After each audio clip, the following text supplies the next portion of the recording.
bonjour à tous. Merci d'être venus si nombreux. Mais c'est vrai que notre plateau va être magnifique.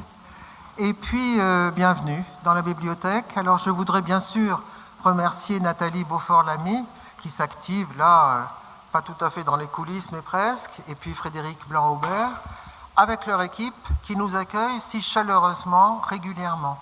Je voudrais aussi remercier notre équipe, parce que c'est un travail collectif.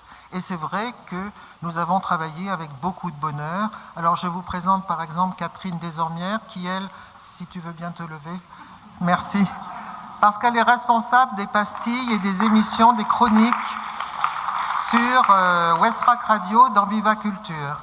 Je vous présente aussi bien évidemment Claire Daniel. Elle est où?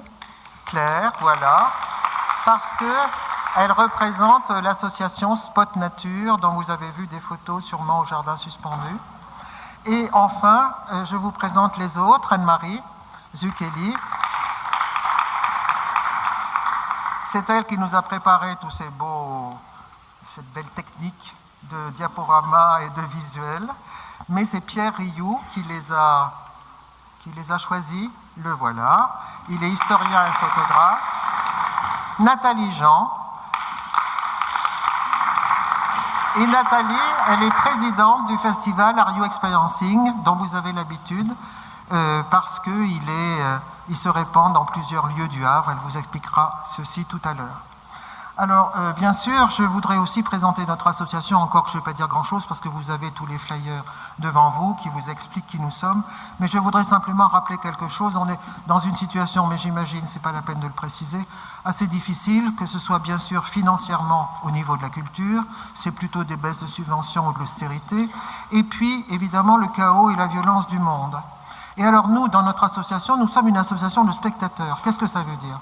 Ça veut dire qu'on a, chez nous, dans nos cœurs, profondément, ensemble, chevillés en nous, l'idée que la culture, c'est essentiel, que c'est le socle de l'humanité, le socle de la démocratie. Et par exemple, ce que nous faisons, c'est bien sûr plusieurs axes, le soutien aux artistes et à ceux qui permettent de les voir et de partager avec eux leur travail, mais c'est aussi la fabrique du spectateur, c'est-à-dire que nous aimons nous-mêmes former notre regard, former nos oreilles à la musique, à la peinture, à la photo, vous voyez, et quelquefois nous servons de médiation. Vous verrez sur notre flyer tout ce que nous faisons pour partager notre goût et notre besoin de culture. Parce que ça veut dire que le public, dans la culture, c'est un service public, et le public, c'est une force.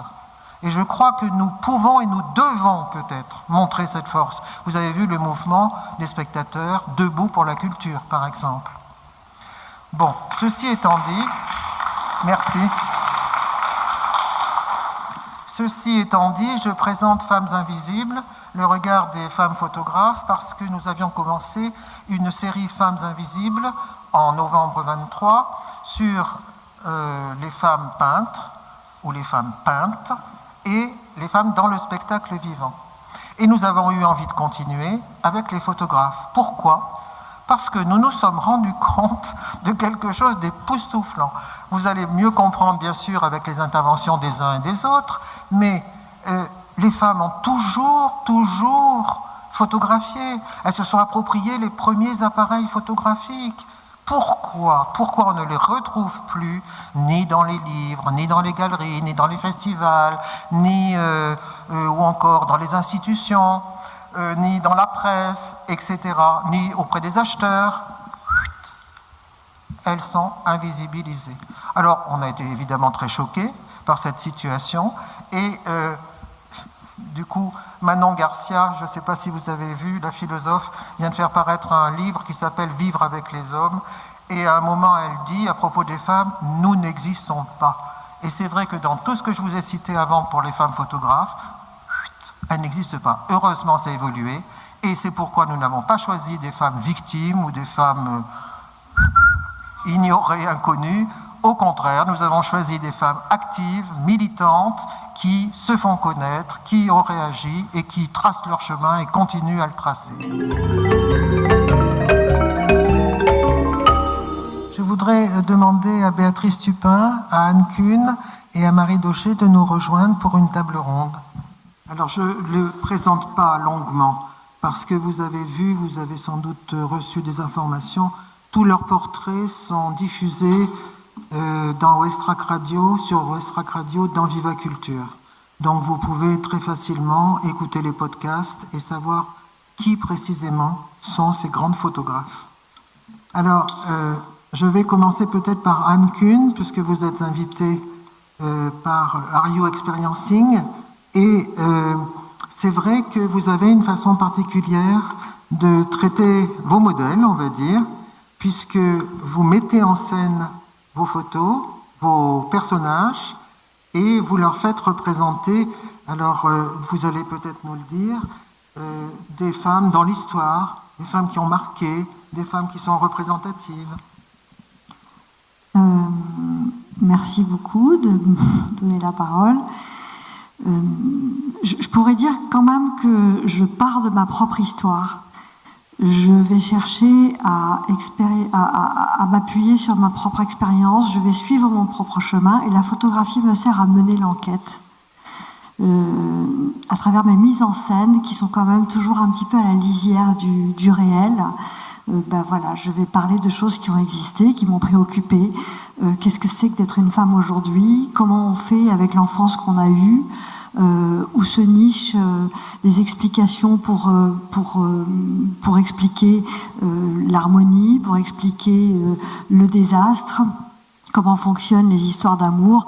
Tout ça, ce sont des choses qui m'intéressent et je vais partir finalement de quelque chose de très intime, mais qui, je pense, s'adresse également au collectif. Et à travers mes mises en scène, qui vont parler peut-être tout simplement du poids du bagage familial, des histoires d'amour sous différentes formes, ou de la place des femmes à travers les siècles, mais en fait, je vais m'interroger sur des choses qui me préoccupent, moi, personnellement, et qui peuvent être partagées avec le public. Et d'ailleurs, je vais même pousser un peu le bouchon à chaque fois que j'en ai la possibilité pour rendre mes expositions interactives. Par exemple, je viens de terminer une série de photos qui s'appelle Love Me Tender, qui n'a pas encore été montrée, et je m'interrogeais sur l'état émotionnel des personnes qui s'aiment, qu'elles soient deux, qu'elles soient trois, qu'elles soient homosexuelles, hétérosexuelles, peu importe. Ce qui m'interroge, enfin, ce qui m'interpelle, c'est de savoir qu'est-ce qui se passe, qu'est-ce qui se niche dans leur relation. Est-ce que c'est une relation qui est honnête? Est-ce qu'il y a de la douleur? Est-ce qu'il y a de la douceur? Est-ce qu'il y a de la souffrance? Est-ce qu'il y a de la violence? Et j'ai installé un lit et j'ai mis l'appareil photo au-dessus du lit. À travers tout un tas de tissus, j'ai voulu tout simplement créer un écrin. Et l'association... Anne, je vous interromps parce que j'aimerais passer quelques photos quand même. Je vous en prie. Si vous voulez changer de place, n'hésitez pas pour pouvoir voir vos photos. Pardon. Alors dans ce type de photo, par exemple, la première qui a été montrée, il s'agissait de parler du poids du bagage familial. Je vais utiliser le surréalisme, comme ici il s'agissait d'ombre sur le dos d'une jeune femme, comme une écriture gravée, mais qui en fait est une métaphore au bagage familial avec lequel il va bien falloir s'engager dans la vie, sur le chemin, qui n'est pas toujours fléché, même s'il y a une flèche au milieu de cette ado. Voilà. Ici, je me suis intéressée aux héroïnes de la littérature pour parler de la liberté des femmes en général, mais des êtres aussi. Et grâce à cette série, j'ai eu la chance de recevoir un grand prix au festival qu'organise Béatrice, Les femmes s'exposent. Puis, à l'abbaye de Graville, j'ai été invitée par Nathalie à présenter mes femmes singulières. Et là, je me suis interrogée sur la place des femmes au fur et à mesure des époques. Et je me suis rendu compte que finalement, pour pouvoir laisser une trace, il fallait soit être subversive, soit être très bien née. Elles ont pu laisser une trace à partir du moment où on est arrivé vers le 19e, voire 20e siècle. Oui, Anne, merci beaucoup. Je vais passer, puisque vous y avez fait allusion, je vais passer la parole à Béatrice Tupin. On va être très frustrés de ne pas vous entendre davantage. Béatrice, vous avez fait quelque chose quand même d'extraordinaire, puis vous avez créé un festival où ne sont montrées que des photos de femmes. Ça nous changeait, puisque d'habitude on ne voit que des photos d'hommes. Donc nous avons été très contents de voir vos photos à Oulgat. Oui, enfin, non, il y avait quand même des femmes photographes dans les festivals, mais c'était tellement minoritaire. Et moi, je viens du monde de la presse. En fait, j'ai dirigé le service photo du Nouvel Observateur, devenu l'Obs. Et en 24 ans de carrière, d'abord à l'époque, c'était il y a plus de 30 ans, il y avait des photographes salariés dans les journaux qui n'étaient que des hommes. Et puis après, les femmes, il y a 30 ans, il y en avait 18 à peu près en France qui vivaient de leurs photos, que ce soit photographe de plateau ou plasticienne, etc. Et puis, moi, en tant que chef de service, en fait, j'ai fait très peu travailler les femmes, qui sont, avec l'arrivée du numérique et dans les écoles, comme on a dit, elles étaient majoritaires dans les écoles et après elles disparaissent. Et je n'ai pas fait travailler, j'ai fait vraiment très peu travailler les femmes qui sont arrivées pourtant sur le marché. Et donc c'était une sorte de réparation, ce festival.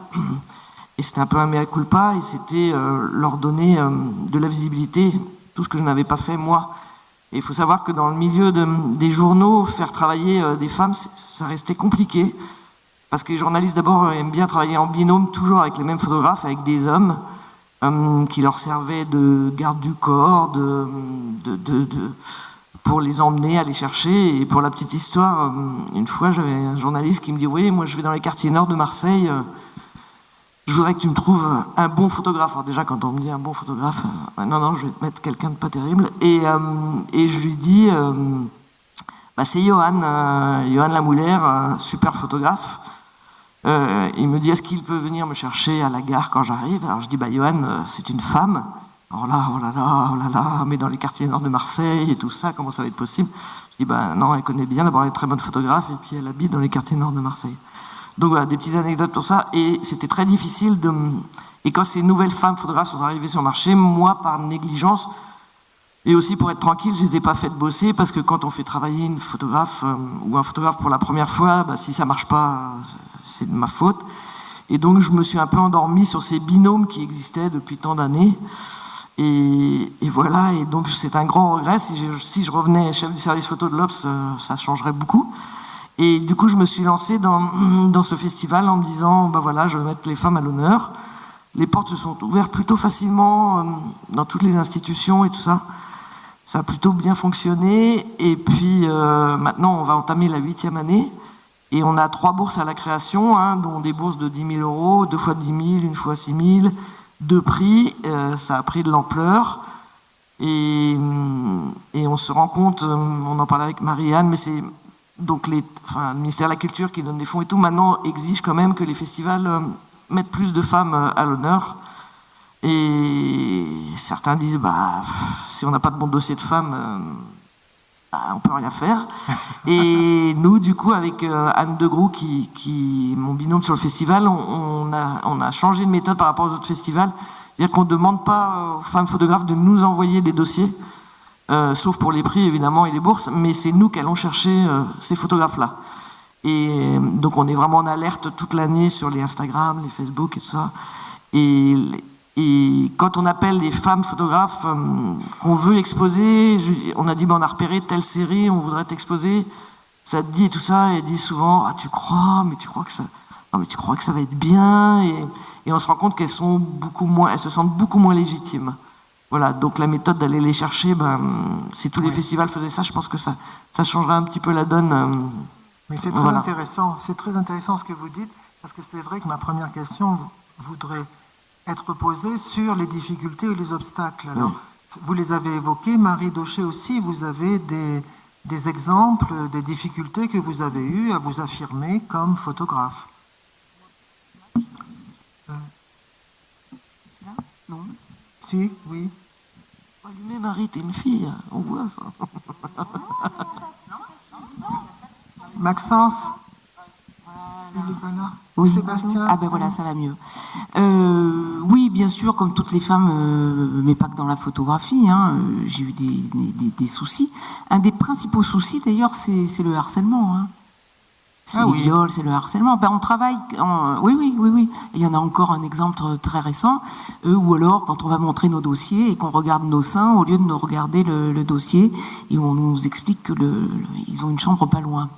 Donc c'est c'est comme dans toute la société, hein, sauf que nous ne sommes pas organisés avec des syndicats, avec des organismes. Enfin, c'est très compliqué.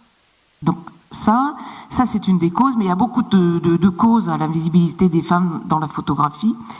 Moi, c'est en 2015 où j'ai créé un blog avec une identité d'homme j'avais produit tous les chiffres de la photographie, les festivals qui gagnaient, qui étaient exposés, etc., quels étaient les sujets. Et puis, je connaissais toutes les études sur le sujet. Il n'y en avait pas sur la photographie, mais sur l'art. Donc, voilà, et j'ai ouvert un blog avec une identité d'homme, et cet homme, on le trouvait super. Très intéressant, intelligent, pas clivant, etc. Donc j'ai vécu pendant 1 an et demi avec une identité d'homme pour parler de ces sujets. Et puis un jour j'ai révélé mon identité et donc je suis passée de mec bien à hystérique radical en une soirée. Mais entre-temps, j'avais appris que j'étais quelqu'un d'intelligent et voilà, que je pouvais parler, et ça m'a fait du bien. Mais oui. Toute cette histoire, en fait, elle est racontée dans un livre que j'ai vu là, à la sortie, qui s'appelle Femmes photographes, 10 ans pour sortir de l'ombre, qui sont des entretiens qui ont été menés par Sylviane Van de Mortel, qui était à la tête d'une association assez importante en photo, qui maintenant écrit des biographies. Tu as été interrogé, il y a des directeurs, il y a des gens du ministère, parce que ça a été pour faire changer tout ça sur ces 10 dernières années. Nous, en tant que collectif, ou toi, avec ton festival, on a été la partie visible. Tu as été suffisamment attaqué, d'ailleurs. Les gars ne supportaient pas. Ça faisait des dizaines d'années qu'ils exposaient entre eux, mais que les femmes s'exposent entre elles, ça passait pas. Et donc, on était la partie visible, et moi j'ai beaucoup travaillé avec des gens de la recherche et puis des gens du ministère de la Culture, et on est passé, donc moi les chiffres que j'avais fait en 2015, on était à peu près moins de 15% de femmes exposées, récompensées, etc.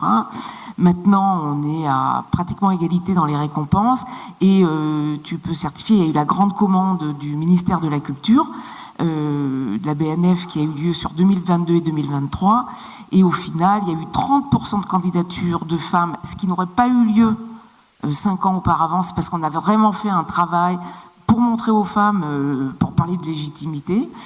Le ministère a été aussi très volontaire, et il y a eu 40% de femmes, et ça s'est vu dans l'exposition. Enfin, c'est très net. Oui, c'est-à-dire que j'ai l'impression qu'il y a quand même 2 sortes d'obstacles. Il y a l'obstacle extérieur, bien sûr, une certaine misogynie, le patriarcat, mais il y a aussi des obstacles intérieurs. Oui, on a intériorisé le sentiment d'être une impostrice, de ne pas être légitime, de ne pas savoir, de ne pas pouvoir. Oui, ça c'est le lot commun des femmes, hein. On est encore dressé comme ça assez tôt.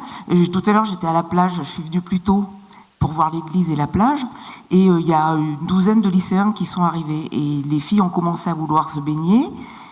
Pendant une demi-heure, les gars les ont pas lâchés, ils sont sur leur dos, ils prennent la place, et je lui dis, c'est même pas la peine que je parle de toutes les études que j'ai lues, c'était c'était une expérience que moi j'ai vécue gamine, j'adorais aller à la piscine, et voilà, ils les ont arrosées, elles ont pas pu être tranquilles. Et dans la photo, c'est ça. Et donc en fait, ça donne pas confiance. Ça donne pas confiance. Et donc, enfin, ce sont des mécanismes importants, mais c'est aussi que il y a l'histoire de la photo. Quand on est un petit garçon, on est élevé en voyant dans les livres des grands hommes, des grands médecins, des grands militaires, des grands photographes, et ça donne des représentations. Quand on est une femme, on ne les a pas. Et quand il y a eu à Orsay, Marie Robert, qu'on connaît bien, qui dirige la photo et le cinéma au musée d'Orsay, donc là on est création de la photo jusqu'à la sortie avant la Seconde Guerre mondiale. Quand il y a eu cette exposition qui s'appelait... Elle ? Non. Non, c'est pas celle-ci. C'est... bon, ça va me revenir. Où il n'y avait que des femmes photographes depuis l'invention de la photographie, un travail phénoménal. Moi, voilà, comme beaucoup de photographes, j'ai dit, mais tu viens de nous rendre légitimes. Parce qu'on n'avait jamais vu ça, en fait. Jamais. Oui. Qui a peur des femmes photographes? Il y a un catalogue, oui, je vous le conseille, il est génial. Oui, oui. C'est pour ça qu'on s'est réjouis d'entendre. Non, il y a Laure Adler. Laure Adler, elle a fait quoi?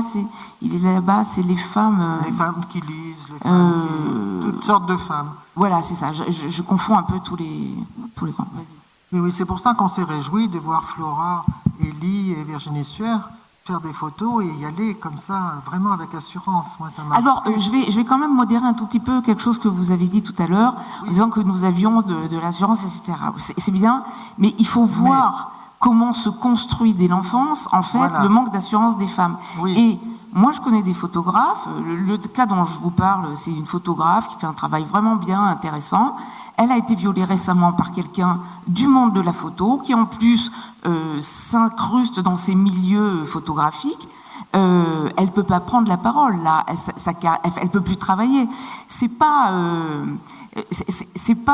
il y avait un groupe de femmes qui avaient fait une soi-disant étude en disant qu'on manquait d'audace.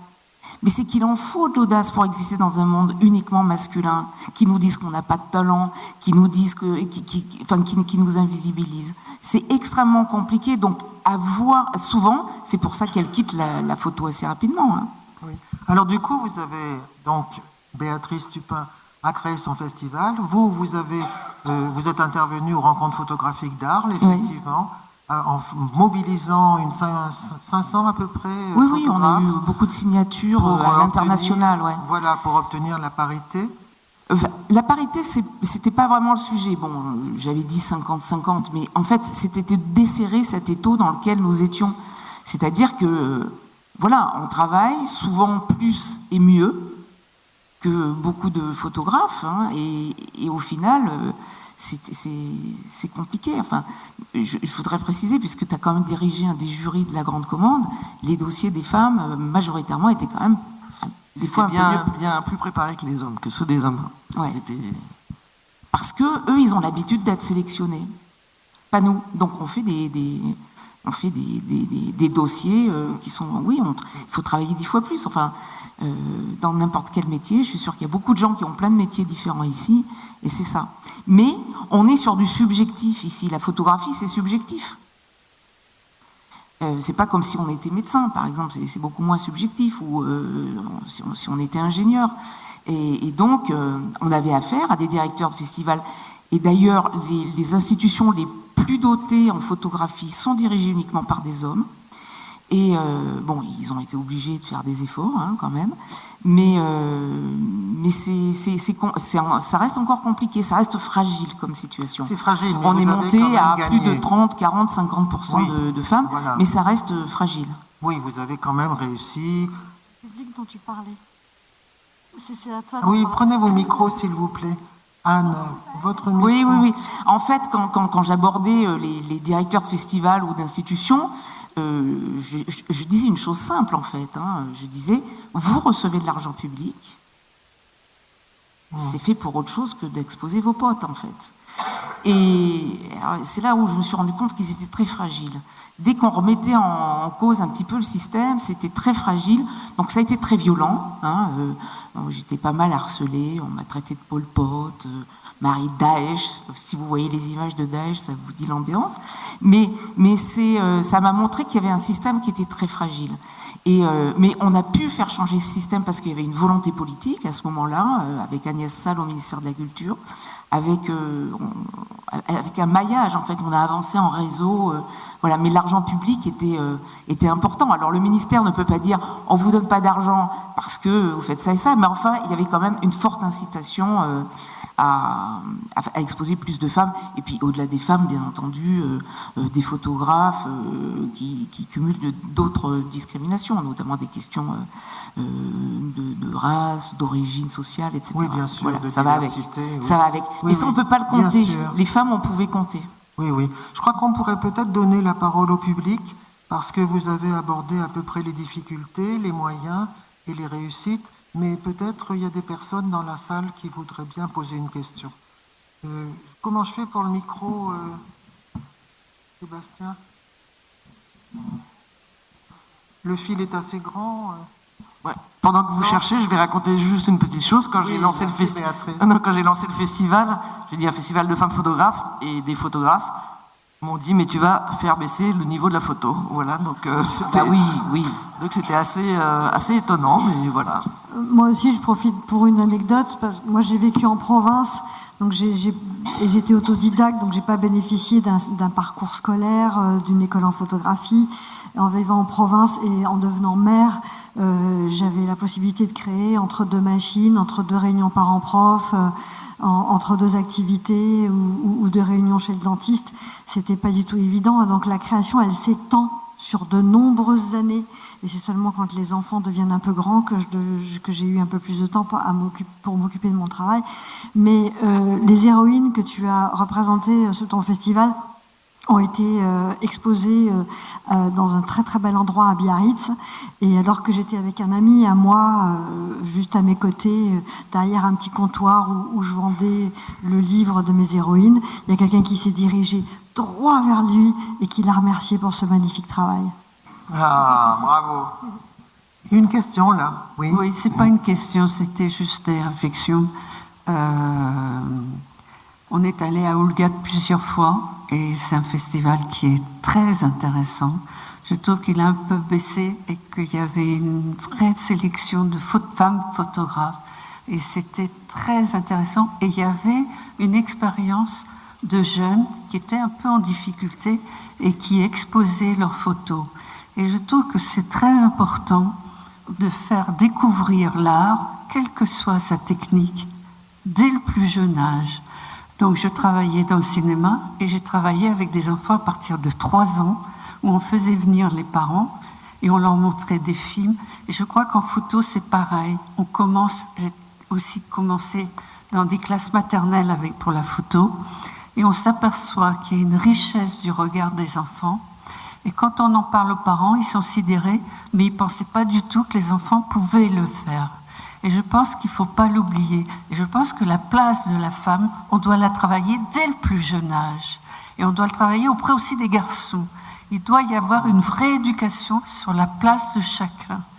Et on doit élever les petites filles en les considérant comme des personnes à part entière. Merci, et merci. pas des moindres. Oui. Voilà. Béatrice, est-ce que vous voulez répondre ou intervenir? Non, au Festival d'Houlgate, on fait toujours des ateliers photo avec les jeunes de l'aide sociale à l'enfance qui sont exposés chaque année et avec l'école d'Houlgate, on commence justement en maternelle. Voilà, donc là, ils arrivent à la 8e année, donc ceux qui sont en CM2 deviennent peut-être qu'il y aura une photographe qui sortira ou un photographe de tous ces ateliers, mais voilà. Une autre question ou un commentaire? Allez-y, n'hésitez pas, profitons-en. Moi, je vais rajouter juste une petite chose sur les photographes, excusez-moi, après j'arrête. Les photographes femmes reporters de guerre, on a vu, il y a Jeanne Lepage, Camille Lepage qui est décédée, et on a vu Véronique de Vigry. Véronique de Vigry est une femme qui part sur des zones de conflit, qui part dans des endroits dangereux, et qui est mère de famille, et qui a deux filles, et le regard des hommes photographes ou des gens, quand elle part 1 mois ou 1 mois et demi en laissant ses filles avec leur père, ça passe pas. Elle est partie enceinte en Centrafrique, ça passe pas. Donc il y a encore beaucoup de boulot là-dessus. Mais je me fais la réflexion à moi-même, parce qu'en tant que chef de service, d'envoyer une femme dans des zones de conflit, je ne l'ai pas toujours fait, je l'ai même rarement fait, parce que je me disais trop dangereux, trop ceci.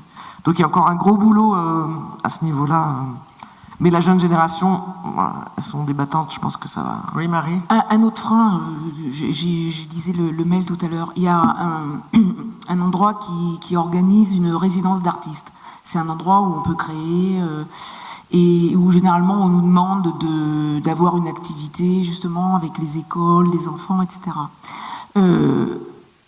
J'ai été avertie de cette résidence, je ne l'avais pas vue passer, parce qu'il n'y a aucune candidature de femmes. Alors, pourquoi? Parce qu'il faut avoir une voiture. Alors, on va parler d'argent. Un photographe gagne à peu près 1 400 € par mois, en revenu médian, c'est pas du salaire, et les femmes 1 000. Bon, alors se payer une voiture, c'est un peu compliqué. Donc il faut une voiture, un permis de conduire, il y a 60 heures de cours à donner. Il y a 2 mois, il faut partir, c'est dans 1 mois. Si vous avez un gosse, ne partez pas. parce qu'il y a le temps de s'organiser, etc. C'est pour ça qu'il n'y a que des candidatures d'hommes et qu'il n'y aura qu'un homme. En plus, c'est pas bien payé, mais parce qu'on peut pas faire garder les gosses en même temps. Donc c'est toutes ces multiples choses qui font que les femmes sont invisibles. Et ça, c'est pour les résidences, c'est extrêmement compliqué. Oui, toujours. Effectivement. Une question encore ici, là. Oui, Voilà. j'aimerais poser une Oui, oui. Question. Là-bas. Il y a un Dans l'art contemporain, Attendez. on a vu comment madame. certaines femmes, dans les années 60, 70, ont déclaré qu'elles ne pouvaient pas s'inscrire dans l'histoire de la peinture parce que cette histoire était occupée par les hommes. Et elles ont contourné la question d'être artiste en travaillant la photographie ou l'écriture ou plus tard la vidéo. Donc Annette Messager, Sophie Calle, enfin voilà, beaucoup de femmes qui sont devenues remarquables. Et je voulais savoir si dans le domaine de la photographie, les femmes, parce qu'elles avaient du mal justement à s'inscrire dans certaines voies déjà très travaillées par les hommes, ont ouvert d'autres sensibilités, d'autres pratiques. Voilà. Merci. Allez-y. Qui répond? Oui, je veux bien. Oui, alors quand on voyait l'exposition là dont je parlais à Orsay, c'était flagrant. Déjà, on voyait des corps d'hommes nus, ce qu'on ne voit pas, à part une photographie plutôt gaie, mais on ne voit pas. Les hommes ne montrent pas leur peau. On voyait des sujets, on va le dire par exemple sur des sujets de guerre, on va les voir dans l'intimité des maisons, elles vont accéder à des endroits où elles n'ont pas. Et puis, de façon aussi très créative, on parlait de Lee Miller, la solarisation qu'on attribue à Man Ray, c'est quand même elle. Pour plein de... aussi bien sur des formes d'expérimentation, mais dès le début de la photo, hein, on le voit. Il faudrait vraiment, si ça vous intéresse, acheter ce catalogue, il est passionnant. Parce que ça montre toutes ces ouvertures en fait. Mais souvent, quand elles vont créer quelque chose qui marche, pouf, tout de suite il y a un homme qui arrive et c'est lui qui prend le bénéfice. On l'a vu en peinture, on l'a vu dans le cinéma, enfin on le voit partout. Enfin le cinéma, le récit cinématographique, c'est quand même Alice Guy qui l'invente. Hein, c'est pas les Lumières, etc. quand même. Donc tout ce discours-là, ce qui est très important en ce moment, c'est qu'il y a des historiennes qui travaillent dessus, qui repensent ces questions parce qu'elles étaient complètement invisibilisées. Il faut savoir que depuis des générations, des milliers de gens à travers le monde sont formés avec le Gombrich, livre d'histoire de l'art. Et il y a eu, je crois, 15 éditions, il y en a aux États-Unis, en France, Allemagne, partout. Donc les journalistes, les artistes, tout le monde a été formé avec ça. Il n'y a pas une femme artiste du pariétal au XXe siècle. Donc après, les gars, ils vous disent, ben ouais, mais on veut bien, mais elles sont pas là. Regardez l'histoire. Et heureusement, fort heureusement, il y a des gens, je pense à Griselda Pollock, à des historiennes qui font ce travail de recherche. Mais souvent, elles sont très innovantes parce qu'elles essayent d'échapper à des domaines qui sont déjà très, très investis par des hommes. Voilà. On ne peut pas du tout montrer ce que j'avais amené. Si. Effectivement, mais le dialogue était intéressant. Je vais essayer d'aller rapidement, mais je pense que ça va vous intéresser. Je fais partie d'un collectif qui s'appelle La Part des Femmes, qu'on a créé justement pour écrire cette fameuse lettre au directeur des rencontres d'Arles et faire en sorte que maintenant il y ait des femmes. Et d'ailleurs, ça leur réussit, parce qu'un des arguments, c'était de dire « Ah, mais s'il y a des femmes, le public ne viendra pas. » Bon, il y a des records de fréquentation, c'est normal, puisque 70% des femmes, c'est celles qui payent la culture. Hein.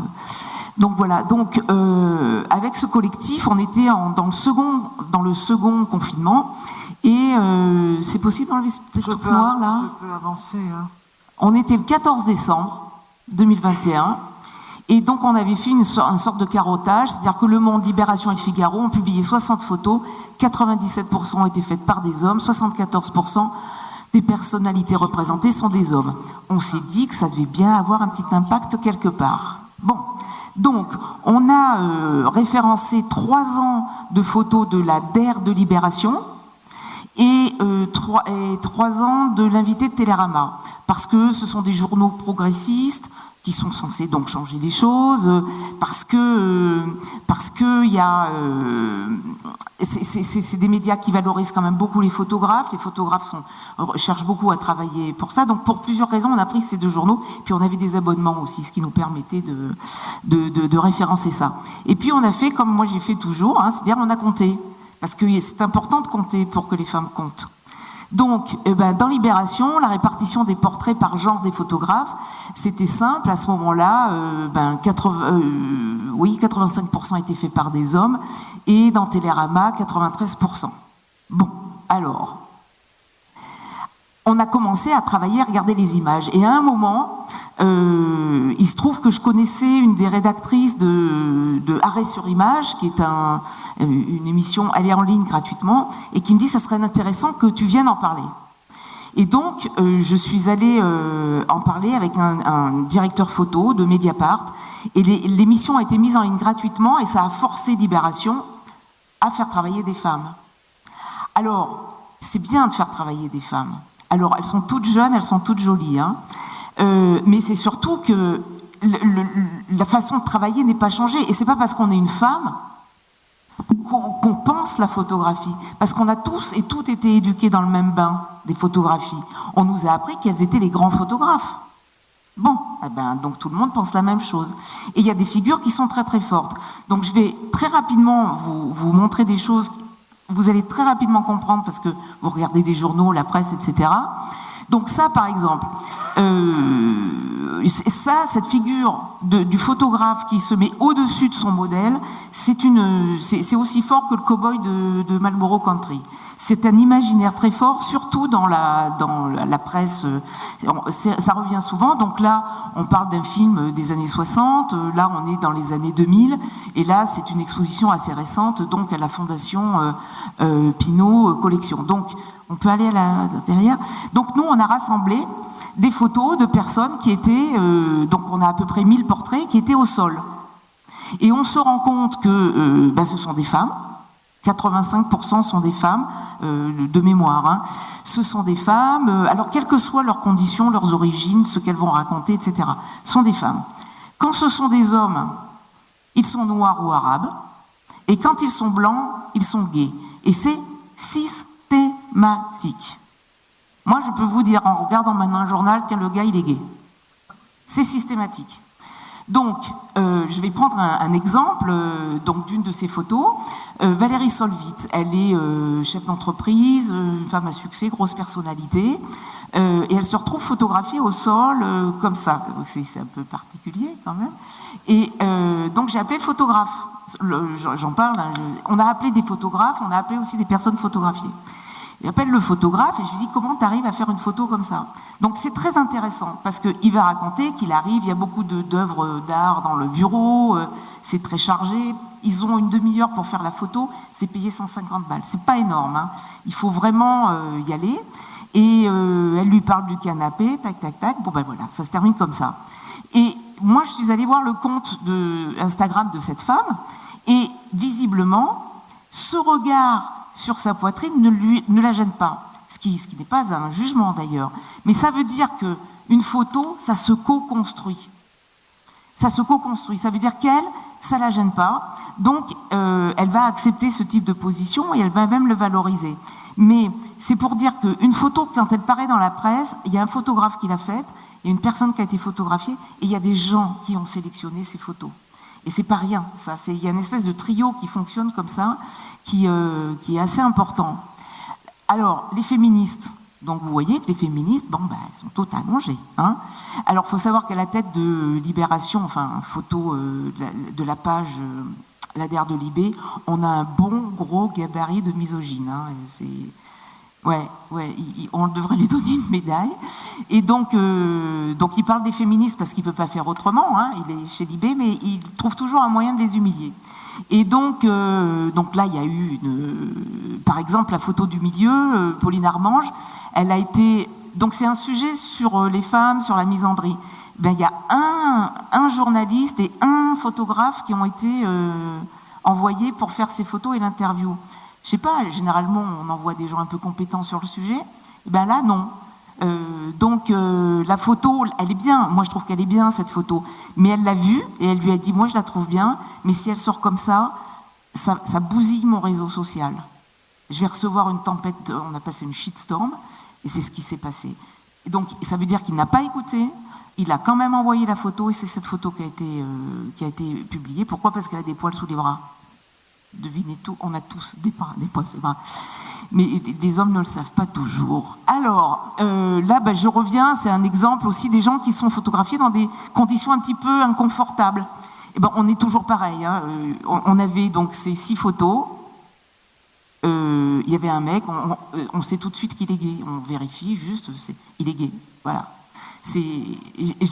Vous allez voir pourquoi je vous dis ça. On continue.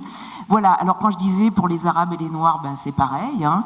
Donc au sol, là on a Omar Sy, qui est quand même un des acteurs français les mieux payés, les plus connus au monde. Il est par terre. Alors sur les représentations des Noirs, je sens que vous voulez que j'accélère, mais je tiens le rythme, mais ça va vite. Les Noirs sont souvent représentés de façon très massive, très forte. Il y a beaucoup de choses qui ont été écrites sur l'animalisation du corps des hommes noirs. Ça, c'était pour mieux coloniser, c'était plus facile, mais ça compte encore. Là, on a Assata Traoré photographiée en France pour Libération. Elle est pieds nus sur une chaise, on ne sait pas pourquoi. Voilà, elle dégage pas grand-chose.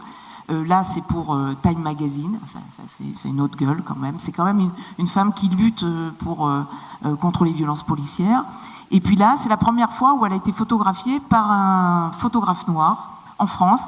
Et elle en a parlé dans un article, c'est pour ça que je le mets, parce que c'est important. Moi, j'ai fait un travail sur les lesbiennes, je suis lesbienne, et il est évident qu'aucun hétéro n'aurait pu faire ce travail, parce qu'il fallait un travail sur des sujets aussi fragiles. Il faut pouvoir avoir confiance. Ça ne veut pas dire qu'on peut avoir confiance en toutes les lesbiennes, hein, c'est pas ça, mais que voilà. Et je tiens à vous montrer ces photos parce que c'est des photos que vous n'avez jamais vues, c'est-à-dire une photographe noire qui photographie une femme noire. Et c'est important, ça, c'est très important. Ici, Stéphane Bern, très belle photo de Patrick Swierk, très sensuelle. Et c'est là où j'ai parlé avec Patrick Swierk, je l'ai appelé, et il me dit j'allais chercher du féminin.